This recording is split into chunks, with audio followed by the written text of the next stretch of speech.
Boa noite. Vamos orar? Senhor Deus, nós somos gratos porque mais uma vez o Senhor nos trouxe aqui a esse lugar.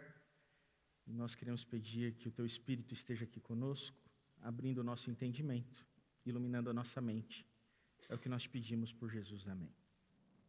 Você é muito bem-vindo mais uma vez à Nova Semente, comunidade da Igreja Adventista do Sétimo Dia, que existe para oportunizar semana após semana uma experiência real com Deus, e você já sabe disso. E muito obrigado porque você voltou para a gente encerrar essa série. Eu me chamo André Masson, para aqueles que estão assistindo pela internet e não nos conhecem, nós estamos na Rua Cubatão, número 77, e qualquer dia desses que você estiver em São Paulo, será muito bem-vindo aqui para nos conhecer e nos visitar. Hoje nós vamos encerrar a nossa série Extraordinário, e nesses encontros que a gente se propôs a refletir sobre os sinais do reino e os extraordinários vislumbres da vida real, aquela que nós deveríamos ter não fosse o pecado que habita aqui, não fosse o mal que existe, nós conversamos no primeiro encontro sobre o extraordinário entre nós. No sábado passado nós falamos sobre o extraordinário agora, como viver o extraordinário agora, aqui, a vida eterna que já começou. E hoje nós vamos encerrar tratando do assunto o extraordinário em nós, aquilo que pode acontecer em nós quando encontramos o extraordinário. Rubem Alves, pastor presbiteriano, professor, abandonou o ministério no período da ditadura militar e se tornou professor, mineiro radicado em Campinas, professor da Unicamp, falecido há poucos anos atrás, uma grande perda para a educação brasileira, um grande pedagogo, um grande professor.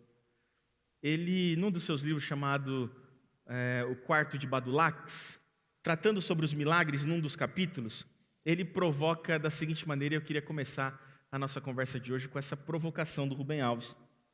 Ele diz assim: não tenho problemas com Deus, mas tenho muitos problemas com aquilo que os homens pensam sobre Deus. Tudo bem? Assim saudei a moça que me atendeu na papelaria. Tudo bem, graças a Deus. Ela me respondeu sorridente. Aí eu, chato, querendo testar a sua argúcia teológica, fiz uma outra pergunta. E se você não estivesse bem, seria graças a quem? Ela ficou atrapalhada. Essa possibilidade nunca lhe havia passado pela cabeça. Eu nunca ouvi alguém dizer, vou mal graças a Deus. Pois deveria, para ser coerente. Ele continua. A brasileira que se salvou da catástrofe do World Trade Center teologou diante da televisão. Foi Deus que me salvou. Aí fiquei pensando, Rubem Alves, para Deus não faz diferença salvar um ao salvar 100 mil. Para Deus nada é difícil, tudo é fácil. Salvar uma mulher ou salvar o mundo inteiro requer o mesmo esforço para Deus. Se aquela mulher está certa, se foi Deus quem a salvou, por que não salvou os outros? Termina essa introdução de Rubem Alves, ou com Rubem Alves, assim com uma última fala dele. Os deuses são invocados não por serem amados, mas por serem poderosos. Santo que demora a fazer milagre é abandonado. A afirmação de que 99% dos brasileiros acreditam em Deus pode ser assim traduzida. 99% dos brasileiros acreditam ser possível manipular Deus a fim de realizar os seus desejos. Cada religião é um livro de receitas sobre como manipular Deus. Para que servem os milagres? Como identificar e como ocorrem os milagres? Essa provocação de Rubem Alves é talvez aquilo que está no nosso coração e a gente às vezes teima em esconder, mas é isso que a gente pensa mesmo. Se ele salvou aquela mulher, por que não salvou todo mundo? Já que ele não salvou todo mundo, então talvez não foi ele que salvou aquela mulher. Talvez tenha sido o acaso. O texto que introduziu a nossa série, lá no primeiro episódio, oferece uma resposta para essas perguntas. O Evangelho de João, no capítulo 20, verso 31, você tem ali nesse capítulo 20, verso 30 e o 31, o objetivo do livro de João, o Evangelho de João. Se você quer entender o Evangelho de João, você precisa começar a ler o Evangelho de João pelo capítulo 20, verso 30 e 31, depois você volta para o capítulo 1. Porque ali ele apresenta o propósito do livro, o porquê escreveu o seu livro. E quando chega no verso 31, ele diz assim, ele está falando dos sinais, e sinais no Evangelho de João equivalem a milagres, e ele está dizendo assim, estes porém, estes quais? Os milagres que aqui relatei, estes porém, foram registrados com um propósito. Qual que é o propósito dos milagres? Para que creiais que Jesus é o Cristo, o Filho de Deus, e para que crendo tenhais o quê? Vida em seu nome. Para que servem os milagres? Os milagres existem com um propósito. O milagre só acontece com uma finalidade. Qual que é a finalidade do milagre? Revelar Cristo Jesus. Por quê? Porque aceitando Cristo Jesus, que é o extraordinário, nós podemos passar a ter vida em seu nome agora. Crendo que o extraordinário esteve entre nós, podemos viver o extraordinário agora, porque ele realizará o extraordinário em nós. Por isso que a nossa série começou tratando do extraordinário entre nós, depois do extraordinário agora, e hoje vamos falar do extraordinário em nós. Milagre não é para o nosso divertimento, não é para resolver nossos problemas, milagre não é para dar uma vida mais confortável na história para você, milagre não é para que Deus abra uma exceção para nós enquanto o curso da vida segue cruel para com todo mundo. Muita gente quer o milagre, mas não quer o Deus dos milagres. Quando se trata de milagres, os evangelhos mostram que Jesus tem uma agenda com prioridades bem diferentes do que aquelas que os seus seguidores gostariam. Vemos Jesus gastando mais tempo, e repara bem nisso aqui.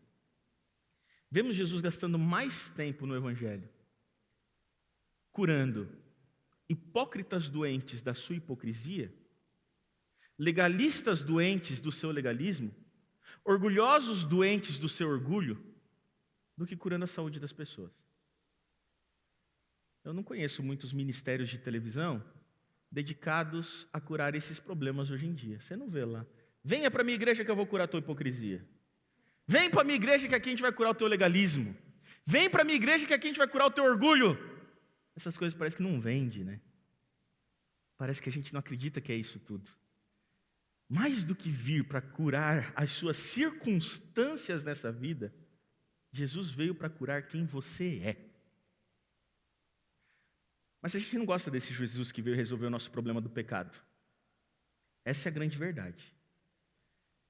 A gente prefere aquele Jesus curandeiro, sabe? Que vai curar minha artrite. A gente prefere o Jesus consultor de negócios, que vai me ajudar a fechar novos negócios. Pastor, ora por mim, porque os negócios estão difíceis. Essa crise. Jesus precisa resolver meus negócios. Jesus virou coach, né? A gente prefere o Jesus headhunter, sabe, que vai te recolocar no mercado. Mas a gente não busca o Jesus salvador de pecadores. Porque a gente não gosta de lidar com o nosso pecado. A gente não quer corrigir a nossa vida. É por essa razão que as igrejas que colocam na porta uma placa dizendo aqui faz-se milagres, estão sempre cheias. As pessoas sempre foram assim. E Jesus sempre fugiu desse modelo de religiosidade. Em uma ocasião, Jesus alimentou, e você vai lembrar desse milagre de Jesus, as pessoas estavam com fome e não tinha comida. E os discípulos chegaram para Jesus e falaram assim: Senhor, tem mais de 5.000 homens aqui te ouvindo, já passou da hora do almoço e a gente tem que dar comida para eles. E Jesus falou assim: então deem comida para eles. Ele falou assim: mas a gente não tem nada, não tem mercado aqui perto, não tem iFood, não tem nada disso. O que a gente vai fazer? Ele falou assim: deem um jeito. E se você tem alguma cultura bíblica, você vai lembrar dessa história. Os discípulos saem e encontram um menino que tinha por um acaso uma cestinha, uma lancheira que a mãe preparou. Bonitinho para ele lá ouvir Jesus. E ele foi com 5 pães e 2 peixinhos. 5 pedaços de pão e 2 peixes, provavelmente fritos. E o menino ofereceu aquilo, falou: olha, porque eu tenho isso aqui, se você quiser dividir, mas é pouco. E a história diz que Jesus orou, e com o poder da tua palavra ele multiplicou aquela comida, a ponto que alimentou todo mundo e sobrou comida ainda. E aqui fica uma primeira lição dessa história muito oportuna. Deus está disposto a multiplicar tudo aquilo que você estiver disposto a compartilhar. Vou repetir. Deus está disposto a multiplicar tudo aquilo que você estiver disposto a compartilhar. Ele alimentou a multidão, o povo gostou da história, o povo gostou de ter comida, porque numa nação que vive boa parte do seu povo da terra na miséria, um líder que ofereça comida, pão, ele vira o candidato número 1 à presidência da República. Assim era com Jesus. Ele falou: eu quero seguir esse homem, ele tem pão para nos dar. Na sequência, depois de multiplicar os pães, ele escolhe se retirar e ficar sozinho. No meio da noite, ele resolve ir ao encontro dos seus discípulos, que já estavam no mar, e você vai lembrar desse episódio também, ele anda sobre as águas, e ele vai encontrar os discípulos. E o seu interesse era ficar sozinho com eles. Mas o Evangelho de João nos relata o seguinte: depois da multiplicação dos pães, depois que ele alimentou aquela multidão, ele então vai ao encontro dos seus discípulos tentando ficar sozinho, mas a multidão que foi alimentada por ele vai atrás dele. Quando chega no capítulo 6 do Evangelho de João, o verso 24 ao 29, diz assim: quando a multidão percebeu que nem Jesus, nem os discípulos estavam ali, entrou nos barcos e foi para Cafarnaum em busca de Jesus. Quando o encontraram do outro lado do mar, perguntaram-lhe: mestre, quando chegaste aqui? Jesus respondeu. Olha só a resposta de Jesus: a verdade é que vocês estão me procurando, não porque viram os sinais milagrosos, mas porque comeram os pães e ficaram satisfeitos. Assim somos alguns de nós, né? Jesus falou assim: vocês não estão vindo aqui porque vocês me amam. Vocês estão vindo aqui porque eu dei pão para vocês, vocês querem mais pão. Vocês não me adoram como Deus de vocês. Vocês me adoram enquanto eu faço milagres para vocês. Vocês estão em busca dos milagres, não em busca do Deus dos milagres. Não serve para mim. O texto continua dizendo assim: a verdade é que vocês estão me procurando não porque viram os sinais milagrosos, mas porque comeram os pães e ficaram satisfeitos. Não trabalhem pela comida que se estraga, mas pela comida que permanece para a vida eterna, a qual o Filho do Homem dará a vocês. Deus, o Pai, nele colocou o seu selo de aprovação. Então perguntaram-lhe: o que precisamos fazer para realizar as obras que Deus requer? Jesus respondeu: a obra de Deus é esta, crer naquele que Ele enviou. Vocês estão vindo aqui atrás de milagre? Aí Jesus falou assim: vocês estão vindo aqui atrás de milagres? O meu papel aqui não é fazer a vida de vocês ser mais fácil. O meu papel aqui é me revelar como Deus na vida de vocês. Eu estou aqui para que creiais que eu sou filho de Deus. E os milagres existem com esse propósito, diz João no capítulo 20. Para que creiais que eu sou filho. E crendo em mim tenham vida em abundância. Eu não quero curar tua artrite, eu quero te dar vida abundante. Eu não quero curar tua artrite, eu quero te dar vida eterna. Eu não quero curar tua artrite, eu quero te garantir a vida eterna. Eu quero curar o pecado que habita em você. Eu quero viver em você, a despeito das circunstâncias e das mazelas e do sofrimento que te aflige. Eu quero ser o extraordinário em você. Jesus estava denunciando aqui nesse texto a falsidade espiritual de uma multidão que o seguia com exclusivo interesse no milagre. Jesus não aprovava a fé dependente de milagres. Creio enquanto me beneficio. Jesus tinha uma agenda e um interesse muito mais importante: salvar o pecador do seu pecado. Depois de expor o interesse equivocado daqueles que o seguiam e daquela multidão, em João 6, Jesus se apresenta então como o pão da vida que desceu do céu. Ele diz assim: vocês querem o pão da terra, mas eu sou o pão da vida. Ele fala aquilo para a samaritana também no poço, né? Você tem água para me dar, mas uma água que volta a ter sede. Eu quero te dar a água viva. Chegou a dizer a aqueles que estavam em busca da cura ou em busca do milagre, que buscavam a cura da fome, que a sua busca estava errada, que deveriam buscar a cura para uma vida de pecado. E sabe qual foi o resultado disso depois que Jesus disse isso para eles, nesse texto que a gente acabou de ler? Quando Jesus expõe os interesses deles, uma debandada geral. Uma debandada geral. A multidão começou a murmurar e deixou de seguir Jesus, que não queria mais satisfazer os seus desejos. Sabe o Jesus Papai Noel? Pois é, ele não queria mais ser o Papai Noel. Ele queria ser Deus. Mas as pessoas não querem o Deus na vida delas. Elas estão confortáveis no controle da sua vida. Só que quando dá um ruim, elas só querem que Jesus venha ali, resolva e vá embora. E deixa que eu cuide da minha vida. Não vem interferir nos meus planos. Não vem interferir na minha visão de mundo. Não vem querer mudar o que eu acredito. Não vem querer me afastar das ideologias que eu defendo. Não vem querer curar o pecado que habita em mim. Não quero isso. Eu só quero o seguinte: deu ruim aqui, o senhor vem, resolve e vai embora. Se eu colocasse na placa assim, na porta da minha igreja: aqui não se faz milagre, mas aqui se apresenta o curandeiro dos pecados, que é Jesus. Aqui tem correção de rota. É debandada geral na minha igreja. Porque se nem Jesus aguentou manter os seus seguidores perto dele quando disse isso, quem sou eu? Alguns discípulos próximos de Jesus também se apartaram dele, até os discípulos foram embora. Ao ponto de Jesus virar para os 12, que eram os mais próximos, e dizer assim: vocês também querem ir embora? Porque se vocês querem, esse é o momento, aproveita, vai embora. E Jesus disse isso bem claro no texto. Se você vier comigo ao capítulo 6, versos 66 a 67, diz assim: à vista disso, muitos dos seus discípulos o abandonaram. Alguns discípulos que seguiam Jesus, além dos 12, chegaram a abandonar Jesus. Ele não vai mais fazer milagre, vou embora. À vista disso, muitos os abandonaram e já não andavam com ele. Então perguntou Jesus aos 12: porventura querei também vós retirar-vos? Você entendeu o que Jesus está fazendo? Ele virou para os 12 e falou assim: vocês querem ir agora, é a hora, pode ir embora, porque eu não estou aqui para ter seguidor que só está atrás de milagre, não. A minha agenda é maior do que essa. Eu não vim satisfazer seus desejos.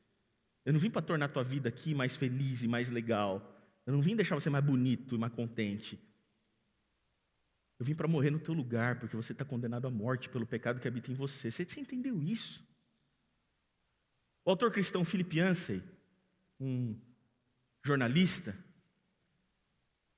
naquele que eu considero talvez a obra mais bela de Philip Yancey, O Jesus que eu nunca conheci, é um dos seus livros, ele vai comentar o seguinte a respeito desse milagre de Jesus.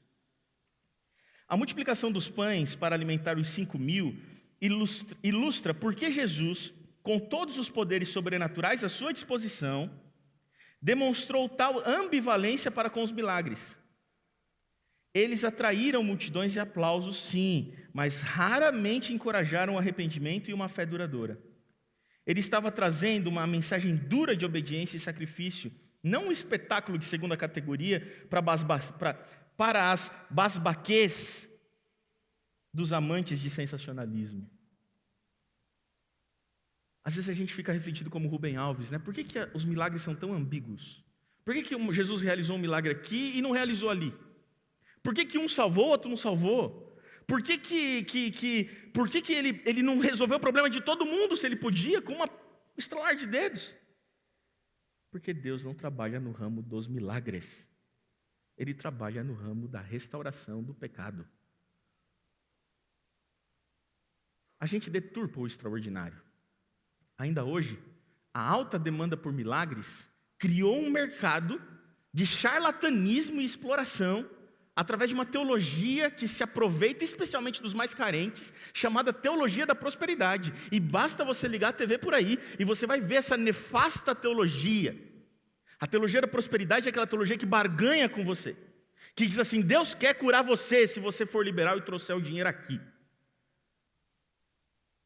Verdadeiros gurus espirituais atraem multidões que financiam tais ministérios em busca de milagres. O próprio Jesus nos alertou sobre os falsos milagres e os falsos milagreiros. No Evangelho de Mateus, o próprio Jesus vai dizer assim, no capítulo 7, verso 21 a 23, ele diz assim: repara bem nisso aqui. Está muito Ciro Gomes esse repare bem, né? Então vou tirar esse repare bem da boca aqui agora. Presta atenção nisso aqui. Presta atenção nisso aqui. Nem todo aquele que... É Jesus falando, olha, gente, pessoas, brasileiros que ligam a televisão, mudam de canal, e vem um monte de gente falando em nome de Jesus, Jesus está dizendo para você, não sou eu. Nem todo aquele que diz, Senhor, Senhor, entrará no reino dos céus. Mas aquele que faz a vontade do meu Pai que estás? Para ir para o céu não basta dizer que é Senhor, Senhor. Tem que fazer a vontade dele. E aí ele continua, Jesus. Muitos naquele dia hão de dizer-me, Senhor, Senhor, não temos nós profetizado em teu nome? E em teu nome não expelimos demônios? E em teu nome não fizemos muitos milagres? Então lhes direi explicitamente, nunca vos conheci. Apartai-vos de mim, os que praticais iniquidade. Eu estou aguardando esse dia para ver isso acontecer. Jesus dizendo assim, nunca conheci você, porque você explorou aqueles que eu mais amava. Você tornou o meu evangelho numa commodity e ficou vendendo por aí. Jesus nos advertiu contra esse tipo de exploração da fé. Ele próprio, com todo o poder criador, escolheu não explorar os mais desafortunados. Ele preferiu deixar-nos, ou deixar-lhes, a esperança de uma cura definitiva, não de uma cura paliativa. Ele não veio nos libertar dos sintomas do pecado, mas nos oferecer a cura do pecado, que é o causador das mazelas dessa vida ordinária. Aquilo que nos aflige nessa vida natural, nada mais são do que sintomas de uma doença. O Salvador veio resolver a doença, não os sintomas. E eu preciso te dizer hoje, ser tão duro quanto Jesus foi. Mas se você entrou aqui nessa noite em busca de um milagre, mas não está disposto a seguir o Deus dos milagres, então você também é convidado por Ele a deixá-lo, até que as suas motivações mudem. Eu percebo pelo menos 3 principais características que definem um falso milagreiro. Eu queria compartilhar com você 3 características, para você perceber e fazer uma leitura quando você ouve falar de milagres por aí. Será que esse milagre é de um milagreiro de Jesus ou é um falso milagreiro charlatão? A primeira característica para você descobrir ou decifrar ou perceber um falso milagreiro é que geralmente os falsos milagreiros, eles atraem a atenção dos fiéis para eles próprios. Primeiro aspecto, atraem a atenção dos fiéis para eles próprios. O interesse desses homens mal intencionados é geralmente a exploração financeira. E portanto eles se valem de uma teologia absurda, que a gente já definiu aqui como a teologia da prosperidade, que promove uma espécie de barganha com Deus. Fazem uso de curas e manifestações miraculosas como um apelo para atrair incautos e desafortunados. Como o interesse destes é fidelizá-los, tais milagres precisam estar associados à sua imagem, à imagem do milagreiro. Para que onde ele estiver, os fiéis também estejam. Não adianta ele fazer o milagre e falar que foi Jesus. Ele precisa dizer que Jesus só faz esse milagre através de mim. Porque senão você vai bater na porta da concorrente ali na frente, literalmente. E lá não é de Jesus, aqui é de Jesus, eles dizem. Essa é uma característica que evidencia a falsidade das operações. Como vimos, os milagres necessariamente precisam apontar para Cristo e não para o milagreiro. Verdadeiros milagres, eles levam o beneficiado a uma tomada de consciência para a sua condição de pecado e necessidade de arrependimento. O milagre deve levar aquele que foi beneficiado pelo milagre a enxergar o Deus dos milagres. Porque milagres são sinais com um propósito. E qual o propósito? Revelar Cristo Jesus. Se o milagre não revelou Cristo Jesus, revelou o apóstolo. Se o milagre revelou o bispo, se o milagre revelou o ministro, se o milagre revelou o padre, se o milagre revelou o pastor, ele não pode ser um milagre verdadeiro. Porque o verdadeiro milagre não revela o milagreiro. O verdadeiro milagre revela o Deus dos milagres. Segunda característica dos falsários milagreiros? Eles exigem contrapartida financeira. Exigem contrapartida financeira. Como o principal interesse é financeiro, a cura geralmente está atrelada ao discurso que constrange o fiel a contribuir. Sabe? Um apelo baseado na barganha mesmo. Ah, você não foi curado? Foi falta de fé, você não abriu mão dos teus bens, né? Deus não pode curar aquele que não pode ofertar. Nossa, você mandou o cartão e não mandou a senha? Olha, você quer cura rápida? Você está dando tartaruga aqui. Se você quer cura rápida, você tem que dar um peixe, não uma tartaruga. Coisas que a gente ouve por aí. Percebeu? A lógica que domina é aquela lógica do que quem quer rir tem que fazer rir primeiro. Você quer rir, então tem que fazer Deus rir também. Soa como um absurdo supor que Deus agiria assim com seus filhos. O curioso é que na Bíblia nós vemos exatamente o oposto. Muitos casos de cura nos evangelhos mostram pessoas desesperadas que narram ter gastado todo o seu recurso em busca de cura, e justamente quando não possuem mais qualquer recurso, é que encontram Jesus, que generosamente oferta a cura. Lembra da história que a gente refletiu no primeiro episódio? A história de uma mulher que há 12 anos sofria de uma hemorragia, e o texto dizia assim, que ela já tinha gastado todos os seus recursos quando encontrou Jesus. A cura de Jesus se deu justamente quando não tinha mais dinheiro. Não havia contrapartida financeira.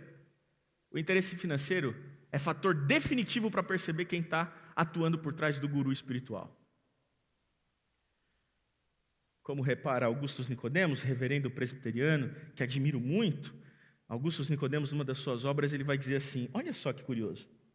Quando Satanás entrou em Judas, lá em Lucas 22, 3-4, ele, Judas, não caiu no chão revirando os olhos, falando em voz diferente e com força descomunal. Ele simplesmente saiu e foi ganhar dinheiro vendendo Jesus. Quando Satanás entrou em Judas, Judas não ficou espumando, caindo, relinchando, tendo força. Não, quando Satanás entrou em Judas, Judas foi vender Jesus e ganhar dinheiro falando de Jesus. Quem está por trás daqueles que se valem do evangelho para ganhar dinheiro não é Jesus. A terceira característica de um falso milagreiro é que eles exigem contrapartida espiritual para realizar o milagre. A primeira, eles querem atrair a atenção dos fiéis para si próprios. A segunda, eles exigem contrapartida financeira. A terceira, eles exigem contrapartida espiritual. Então assim, se você está em busca de um milagre e encontrou alguém que te prometeu um milagre, mas ele exigiu uma dessas três coisas, você já tem que pôr um pé atrás. Porque quando essas pessoas não podem curar, e mesmo o apelo financeiro não resolveu, porque às vezes não acontece, não combina, quando eles não podem curar e o dinheiro não resolveu, geralmente o apelo é para a espiritualidade. Sabe qual que é a desculpa deles? Ah, mas também, você deu dinheiro, mas você não teve fé suficiente. Como é que está a tua vida, hein? Eu acho que é melhor você repensar a sua vida. O apelo é para a espiritualidade. Os milagres na Bíblia ocorrem sem responsabilidade humana. Nós já falamos isso no episódio passado.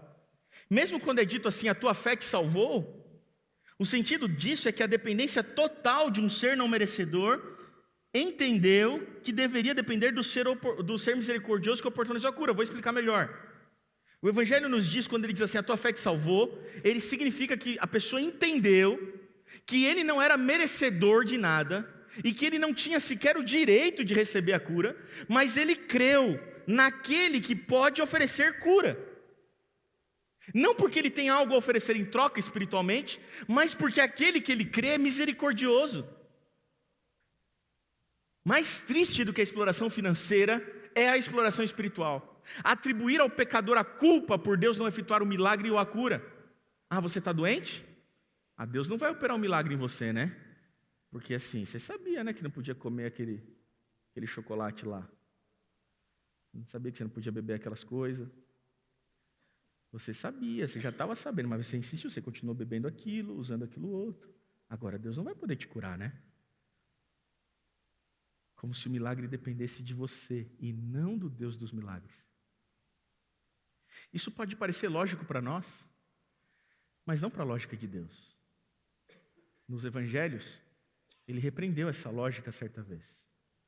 E antes de eu ler o texto para você, só contar que uma vez numa igreja que eu estava, um membro da igreja veio pedir oração, porque ele ia fazer um transplante de rim.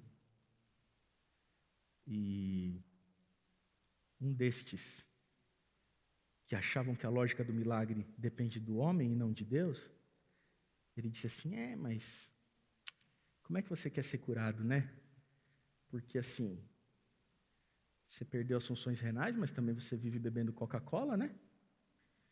E eu vou te dizer, não adianta orar, não, Deus não vai curar, você continua bebendo. Enquanto você não parar de beber, Deus não vai curar. Uau, graças a Deus que não tem ninguém mais que pensa assim. Na lógica do karma. Sabe o que Jesus disse para esses uma vez? Lucas 13, verso de 1 a 5. Olha que legal isso aqui. Eu gosto de Jesus demais. Porque Jesus me ajuda aqui bastante. Ele diz assim, por essa época, Jesus foi informado de que Pilatos havia assassinado algumas pessoas da Galileia enquanto ofereciam sacrifícios. E aí Jesus disse assim para os discípulos, vocês pensam que esses galileus eram mais pecadores que todos os outros da Galileia? Perguntou Jesus. Foi por isso que sofreram? De maneira alguma. Mas se não se arrependerem, vocês também morrerão. E aí ele cita outro caso que estava rolando lá no Datena da época. E quanto aos 18 que morreram quando a torre de Siloé caiu sobre eles? Eram eles mais pecadores que os demais de Jerusalém? Não. E eu volto a lhes dizer, a menos que se arrependam, todos vocês também morrerão. Sabe o que Jesus está dizendo para os discípulos? Você acha que as coisas ruins aconteceram na vida deles porque eles são pecadores? Porque eles não frequentam a igreja? Porque eles cantam aquelas músicas lá? Não fui eu que matei John Lennon. Deixa eu contar para vocês, meus discípulos, não fui eu que derrubei o avião dos Mamonas Assassinas. Se tem gente dizendo isso por aí, esse alguém não me conhece, não. Não é porque eles eram pecadores que a torre caiu sobre eles, porque era isso que estava se dizendo na época. A torre de Siloé caiu sobre aqueles pecadores. Também, olha o pecado deles. Pilatos mandou matar aqueles galileus que ofereciam sacrifícios. Também eram pagãos, não adoravam o Deus verdadeiro. Deus não se deixa envergonhar. Deus não se deixa escarnecer. Eu não sigo esse Deus tirano. Esse Deus tirano, eu sou ateu dele. A lógica de Jesus é muito clara. Não acontecem coisas ruins a pessoas como retribuição por seus atos errados. A Bíblia não nos revela um Deus retributivo, mas um Deus atributivo. E essas palavras de Davi, no Salmo 103, verso 10, que talvez seja o meu verso preferido da Bíblia, Davi vai dizer assim, Deus não nos trata segundo os nossos pecados, nem nos retribui consoante as nossas iniquidades. E amém por isso? Deus não nos trata segundo os nossos pecados, nem nos retribui consoante as nossas iniquidades, porque Deus não é um Deus retributivo, Deus é um Deus atributivo. Ele atribui perdão, Ele atribui graça, Ele atribui misericórdia, Ele atribui salvação. Há quem pense que Deus é retributivo. Eu trabalhava num colégio, já mencionei também aqui isso alguma vez, eu trabalhava num colégio, cuidando da pastoral estudantil de um colégio. E aí chegava dia de prova, e eu tinha um culto com os alunos, uma capela com os alunos, e eu chegava lá na frente para falar com eles, e era dia de prova, simulado, Enem, e eu falava assim, vamos orar para Jesus ajudar vocês na prova. E aí alguns vinham para mim e falavam assim, pastor, não adianta orar não. Por quê? Porque eu não estudei. E minha mãe falou assim, se você não estudou, não adianta vai pedir para Jesus lá, porque ele não vai ajudar, porque você não estudou. Olha a lógica que a gente ensina as pessoas e aos nossos filhos, né? Se você não estudou, Jesus não vai te abençoar, não. Tem que fazer a sua parte. Eu falei assim para gente, eu li esse texto para eles, né?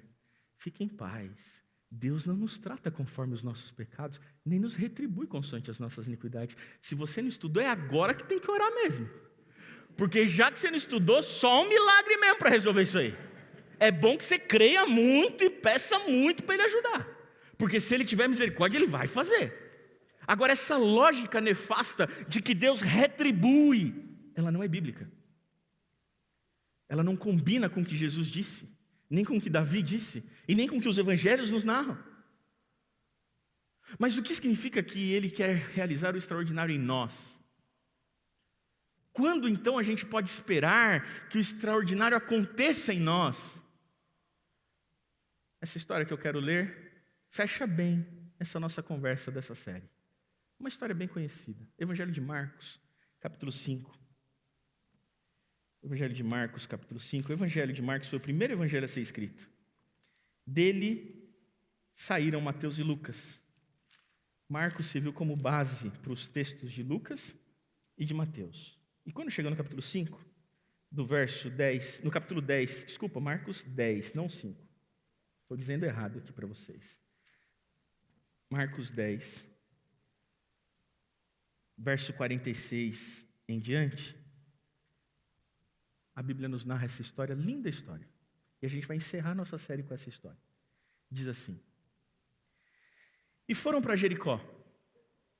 Quando ele, Jesus, saía de Jericó, juntamente com os discípulos e numerosa multidão, Bartimeu, cego mendigo, filho de Timeu, estava sentado à beira do caminho, e ouvindo que era Jesus o Nazareno, pôs-se a clamar: Jesus, filho de Davi, tem compaixão de mim.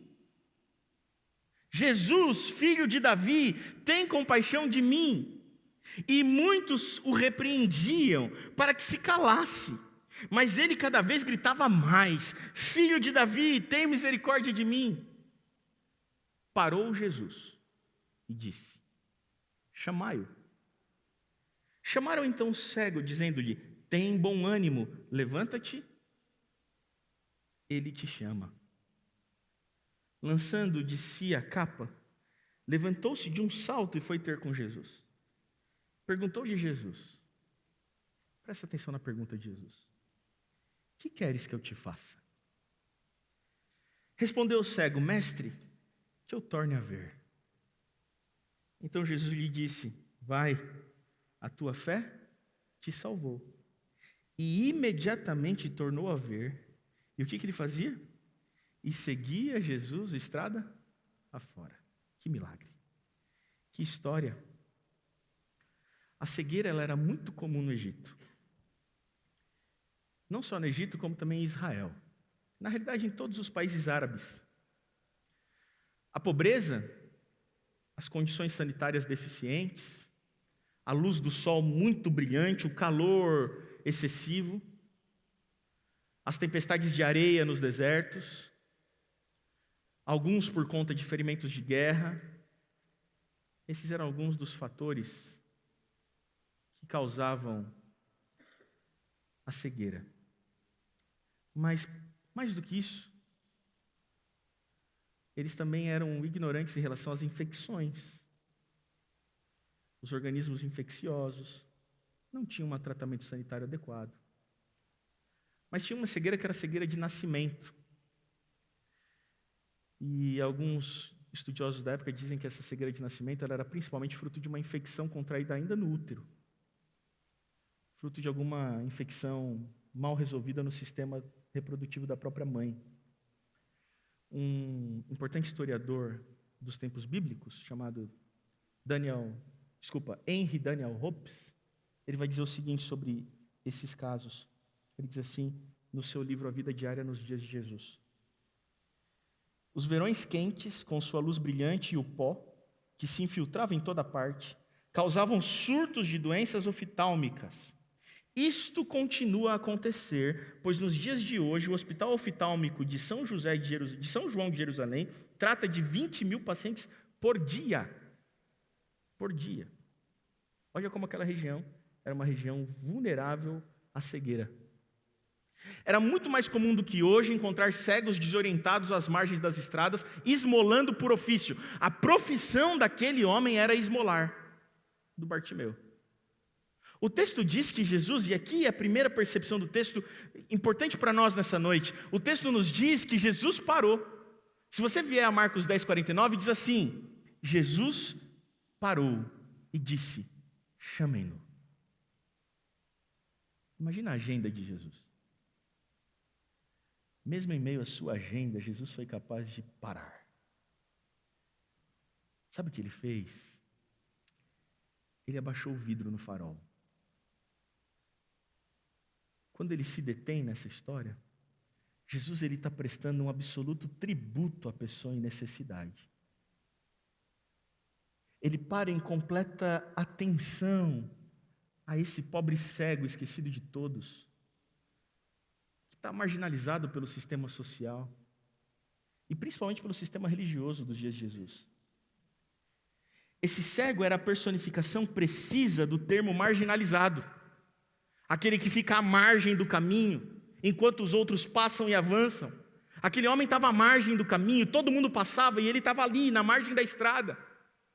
Entre os líderes da igreja dos dias de Jesus, havia uma crença de que eles não eram obrigados a ter piedade dessas pessoas. E alguns chegavam a se vangloriar por atirar pedras neles. Esses dias eu vi um vídeo de um homem agredindo um menino de 10 anos, aqui na Paulista. Alegava ele, o homem forte, de mais de 40 anos, que aquele menino de 10 anos estava tentando roubar o celular dele. E que isso justificava, então, a agressão àquela criança, desarmada. Naquela época de Jesus, as pessoas se orgulhavam de apedrejar esses marginais. São marginais. Jesus defendia os marginais. Pesado, né? Aquele homem estava à margem. Não tinha mais nada que justificasse a sua vida. Na história de Bartimeu, Jesus se eleva acima das regras religiosas inventadas para segregar seres humanos. Ao parar para o miserável, ele diz assim: você tem valor, você é importante. Na sua aceitação das pessoas, Jesus proclamou que ninguém é excluído, exceto aqueles que decidem por si mesmos se excluírem. Esse conhecimento sobre Jesus que encorajou o cego a clamar, sabendo que Jesus ia passar por ali. O texto diz que ele clamou como? A gente leu. E ouvindo que era Jesus o Nazareno, porque ele não podia enxergar. Ele precisou ouvir as pessoas falando: Jesus está vindo aí. E ele na margem daquela estrada importante, à beira, à calçada, parado num farol, sendo cuspido, apedrejado, xingado, zombado, agredido. Ele ouve dizer que um tal de Jesus está passando por ali. E então ele se levanta e ele diz assim, e ouvindo que era Jesus o Nazareno, pôs-se a clamar: Jesus, filho de Davi, tem compaixão de mim. E muitos o repreendiam: fica quieto, quem é você para falar com o mestre? Mas cada vez ele gritava mais alto, porque ele não estava nem aí porque a igreja estava dizendo. Porque Jesus estava ali. Filho de Davi, tem compaixão de mim. O pecador não pode ser tímido em sua empreitada pelo perdão, sabe? Se Jesus está passando, não deixa ele passar.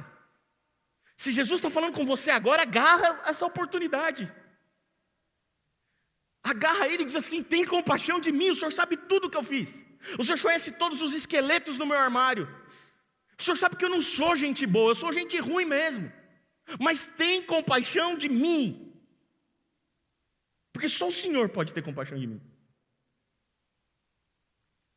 Aquela podia ser a única oportunidade em toda a sua vida de aceitar Jesus e ser curado por Ele.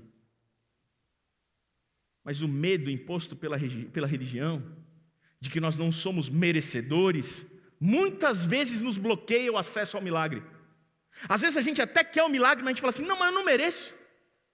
Porque a religião nos ensina que a gente não merece mesmo. Só que ela esquece de dizer que a graça é um dom para os que não merecem. A graça não existe para os que merecem, porque ninguém merece. Quantas vezes eu não ouço pessoas dizendo assim, que precisam se purificar para poder impedir que Deus opere um milagre? Que absurdo. Ah, pastor, eu não vou voltar para a igreja não, porque eu ainda estou em pecado. Estou em pecado ainda, eu não vou voltar para a igreja, eu não sou hipócrita, pastor. Enquanto eu estiver levando essa vida aqui em pecado, eu não vou voltar para a igreja e fico pensando, filho, quanto melhor uma pessoa precisa ter para buscar um médico? Não, pastor, eu estou muito doente, eu não vou para o médico, eu vou esperar eu melhorar para poder ir para o médico. Quando você está doente que você busca o médico. É quando você está em pecado que você vem para a igreja. Percebe? Esse lugar não é um tribunal feito para julgar você, esse lugar é um hospital feito para oferecer cura. Quando é que a gente vai entender isso? Bartimeu tinha um propósito. Ele não queria ver apenas para ver. O texto diz que ele queria ver, sabe para quê? Para seguir Jesus. Ele entendeu que o milagre tem um propósito. Senhor, olha, eu não enxergo, eu quero um milagre, mas não quero um milagre só para ficar enxergando, não. Se o Senhor me curar, eu vou seguir você. Porque hoje eu tenho um impeditivo físico para seguir você. Me cura, que eu vou seguir você. Porque eu entendi que a minha busca não é um milagre, a minha busca é o Deus dos milagres. Esse é o propósito do milagre, levar as pessoas a conhecerem o Deus dos milagres e aceitarem-no como o Senhor da sua vida. O texto diz assim, verso 52, capítulo 10.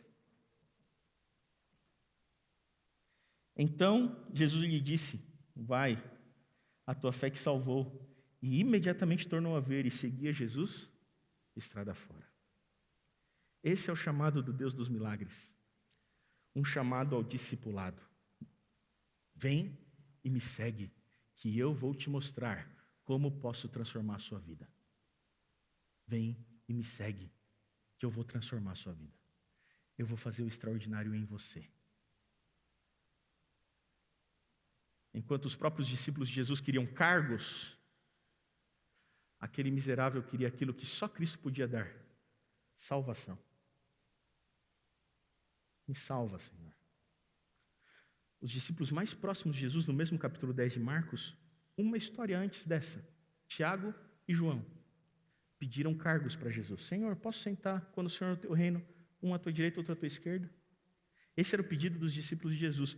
E aí a narrativa de Marcos, ela é, até de certa forma, ácida, porque ele coloca esse pedido de Tiago e João, e na sequência o pedido de Bartimeu.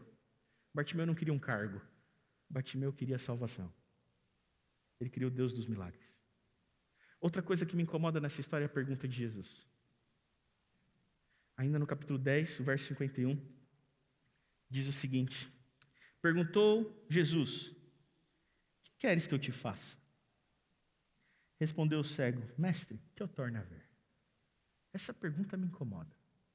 Eu não sei se essa pergunta te incomoda, mas essa pergunta me incomoda de Jesus. Jesus está perguntando para mim e para você nessa noite assim, o que você quer que eu te faça? Ela me incomoda primeiro porque costumamos não saber o que precisamos. Percebe? A gente geralmente não sabe o que precisa. Talvez se você está repercutindo essa pergunta na sua cabeça agora, assim, Jesus está falando com você, o que você quer que eu te faça? Você vai dar um passo atrás e falar, peraí, eu não estava pronto para responder essa pergunta não. Eu nem sei o que eu quero da vida ainda. E eu já estou com 50. Alguns vão dizer. Eu estou aposentando e ainda não sei o que eu quero da vida. A segunda, que mais me incomoda, razão pela que mais me incomoda essa pergunta, é porque, convenhamos, né? Era meio óbvio o que aquele homem queria, né?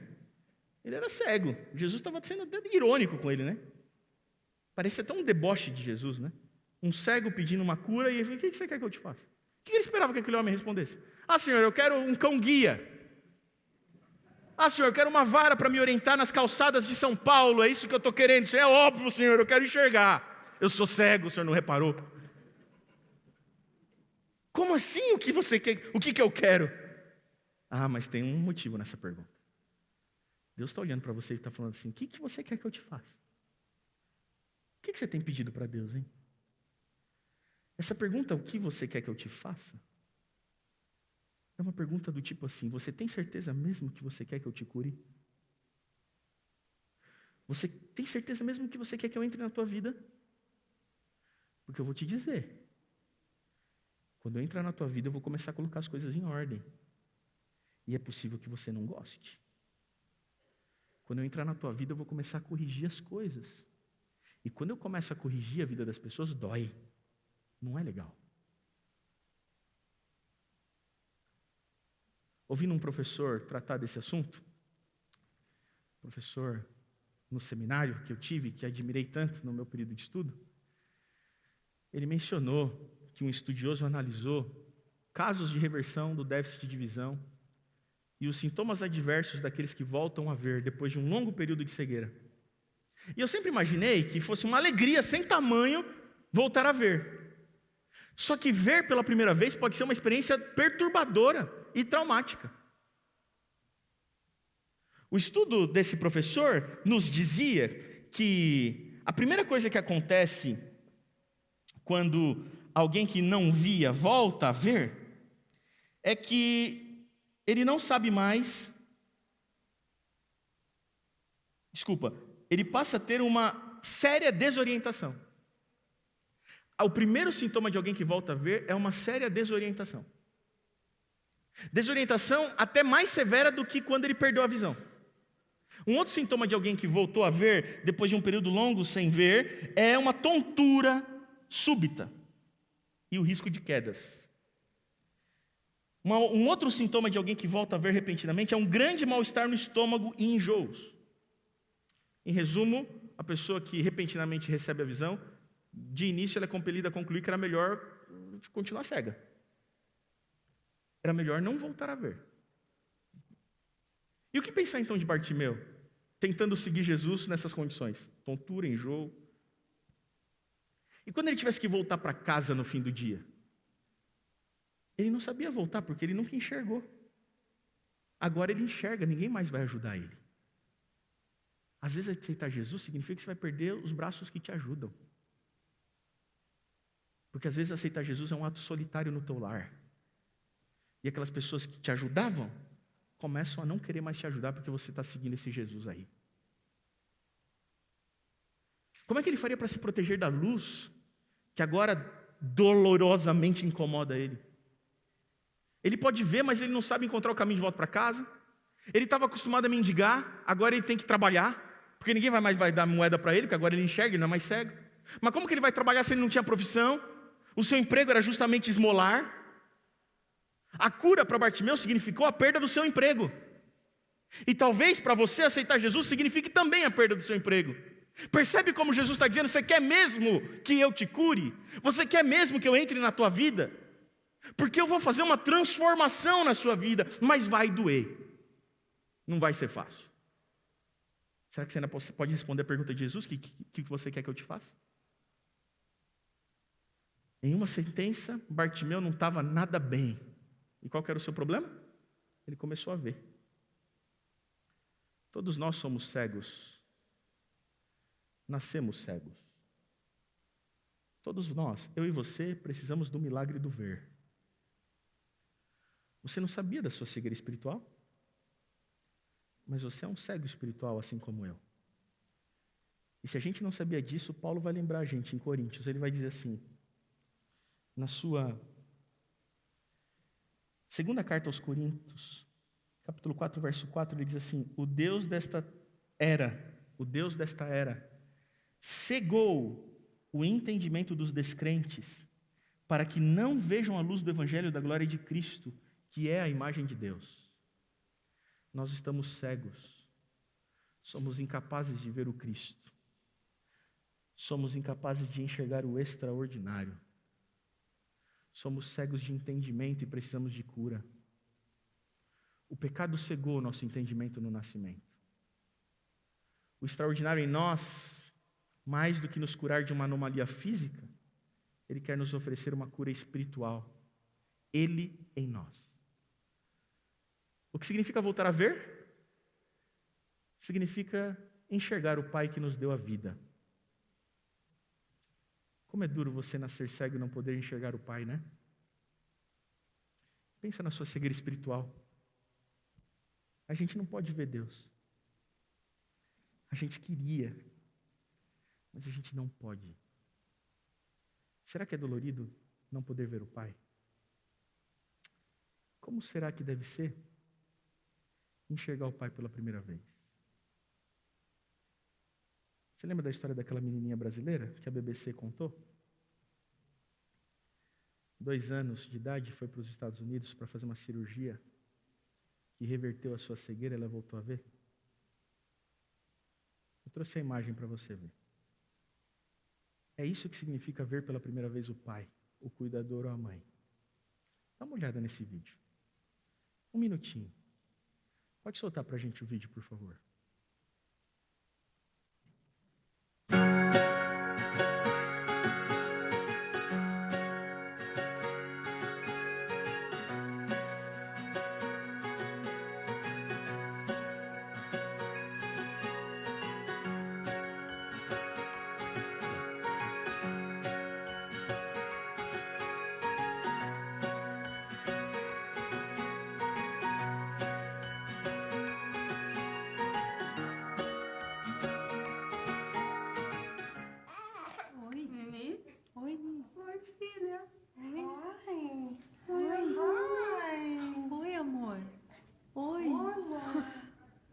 Oi, meu amor.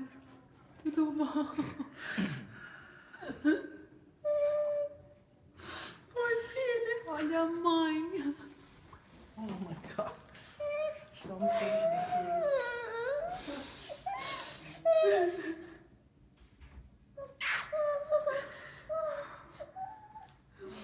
Ela tá olhando. Oi, neném. Olha o bichinho. Olha o bichinho. Olha, meu amor, você tá vendo?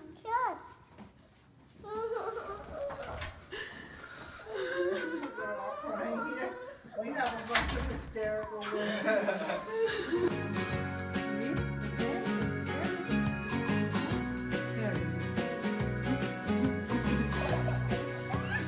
No te voy a molestar más.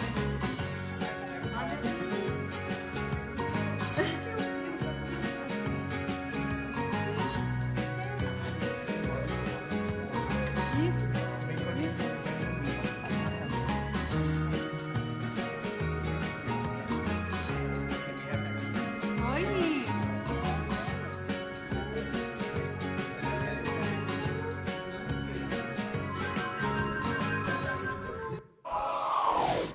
Você consegue entender o que é isso?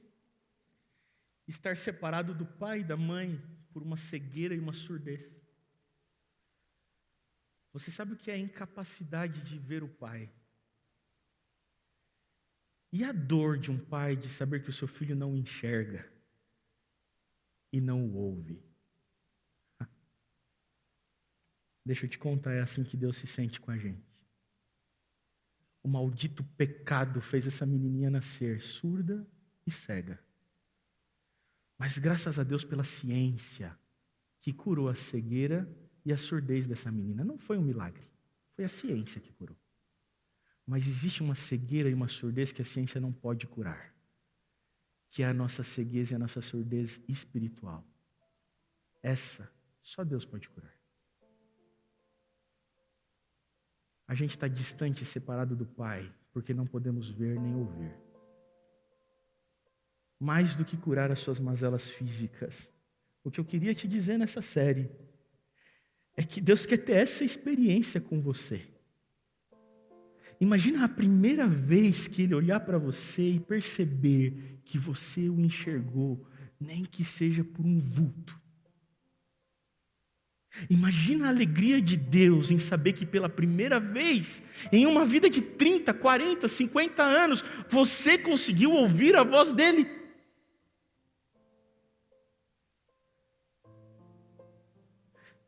Sabe, hoje a pergunta de Jesus para você e para mim é: que queres que eu te faça? Sabe por quê? Porque a gente não sabe mesmo se a gente quer que Ele cure a gente ou não. A verdade é essa. Muitos de nós tendem a dizer: nada, Senhor, está tudo bem do jeito que está. Eu não enxergo, mas está tudo bem. Realmente eu não estou precisando de nada, não. É conveniente ser cego. É conveniente não ver Deus. Porque assim a gente não precisa enxergar a sua vontade. A visão nos leva a um confronto inevitável com Deus, conosco e com as coisas enterradas nos porões da nossa existência. Tem coisa errada aí dentro do seu coração, sim. Tem coisa errada sim na sua vida. Não adianta esconder. E é melhor que Deus não veja. E é melhor que a gente não veja Deus apontando para nós aquilo tudo. Por essa razão, João escreveu assim: e o julgamento é este: a luz veio ao mundo, e os homens amaram antes as trevas do que a luz. Sabe por quê? Porque as suas obras eram más. A gente é gente ruim. E é melhor que ninguém veja que a gente é ruim. Então, às vezes, é melhor a gente não aceitar Jesus. Porque senão Ele vai revelar para nós o quão mal nós somos sem Ele. A cura física é pouca, desculpa, diante de uma vida eterna. O mais difícil é a cura espiritual. A luz nos coloca face a face com os nossos gostos. A luz nos coloca face a face com as nossas preferências. A luz nos coloca face a face com as nossas escolhas, os nossos hábitos, os nossos feitiços, as nossas psiques.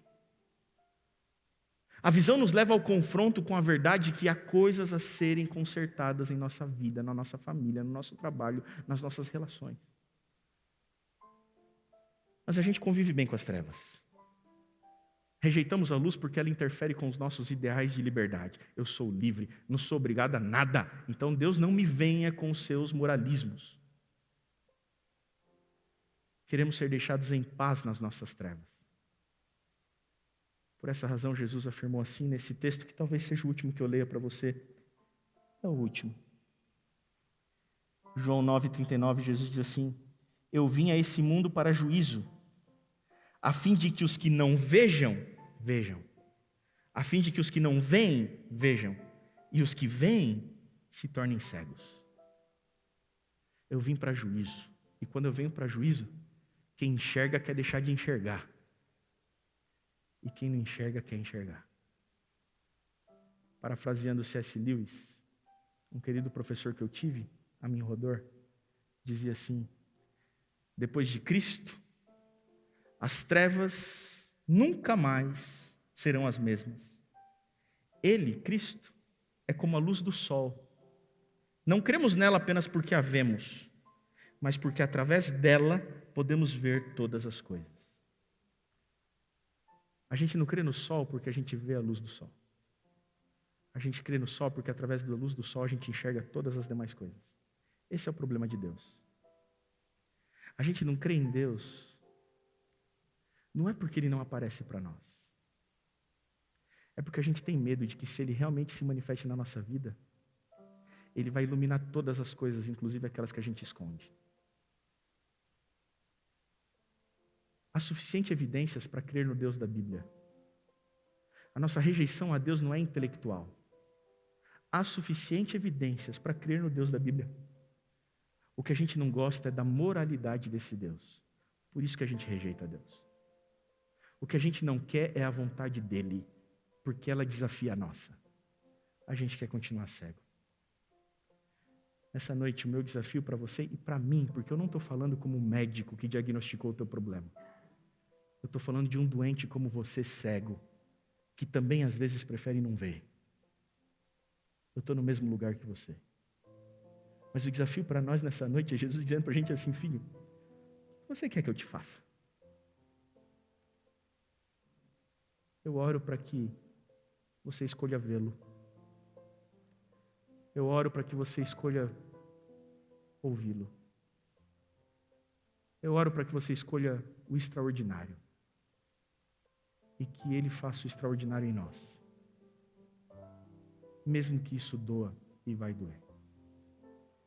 Então nessa noite o meu pedido é o seguinte: eu quero orar por você. É o último Viva de conteúdo do ano.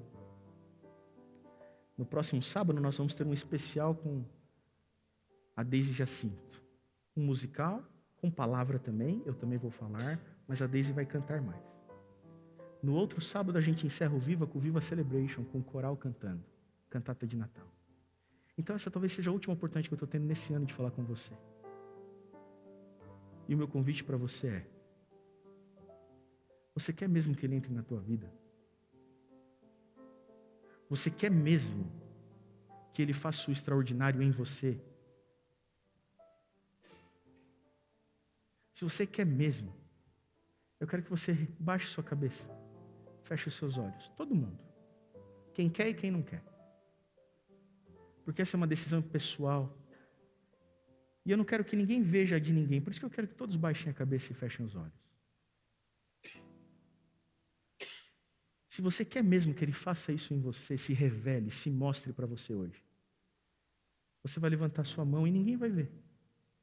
E com a tua mão erguida, nesse momento eu vou orar. Se você não quer que Ele faça isso porque não é o momento, porque você não está preparado, porque vai doer mesmo, não tem nenhum problema, você não precisa erguer a mão. Bartimeu era livre para ver ou não ver. Mas nesse momento, no escuro, sem ninguém ver você, se você quer tomar uma decisão ao lado dele nessa noite, erga a sua mão. Mesmo que você já tenha sido batizado, mesmo que você já tenha uma experiência com ele, mesmo que você tenha vindo aqui, sei lá por quê, hoje, mas eu preciso te dizer, Ele quer agir em você mais. Ele não vai fazer se você não quiser. Pai, hoje o Senhor passou aqui na rua Cubatão 77. E o Senhor encontrou muitos de nós à margem,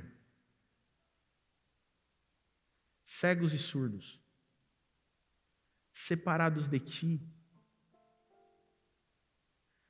A gente não consegue ver nem ouvir.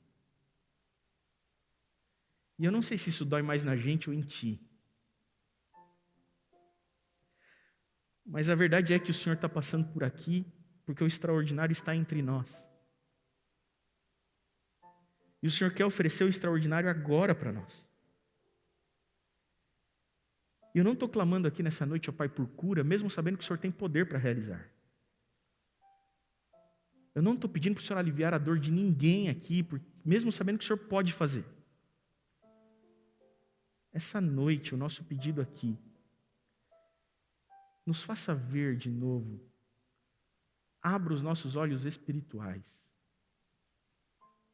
nos permita enxergar-te e ouvi-lo como nunca antes fizemos. É possível que assim como aquela menininha Nicole, muitos aqui, desde que nasceram, nunca foram capazes de ouvir a tua voz. Desde que nasceram, nunca foram capazes de vê-lo. Que essas pessoas possam sair daqui e terem um encontro especial contigo. Um momento único e extraordinário, Senhor, na vida delas, como daquela menina quando enxergou a mãe pela primeira vez. E que isso seja emocionante sim, Senhor. E que isso seja único na vida da pessoa, e que o Senhor chore e ela chore. E que vocês juntos se abracem e digam, por que eu andei tão longe, tanto tempo, não querendo ver nem ouvir? Mas, Senhor, tem muita gente aqui, muitos de nós, que nesse momento a gente está preferindo ficar nas trevas mesmo. Tem misericórdia da gente, Senhor. Tenha paciência com a gente. Tenha tolerância com a gente. O Senhor conhece a história de cada um, o momento de vida de cada um, a origem de cada um. O Senhor sabe o momento certo de agir na vida de cada um. O Senhor respeita os momentos de cada um. Que essa pessoa não saia daqui constrangida, achando que não merece tua bênção, que ela saia daqui tão abençoada quanto qualquer outro. Porque o Senhor não é um Deus retributivo, o Senhor é um Deus atributivo. Mas para essas pessoas que nesse momento estão com as mãos levantadas, Senhor, atenda o pedido delas, tenha misericórdia delas e se revele a elas, é o que eu te peço. Em nome e por amor de Jesus. Amém. Amém. Amém. Deus abençoe você. Uma boa semana para você. E que você possa ter o extraordinário acontecendo dentro de você. Fica com Deus. Amém. Amém.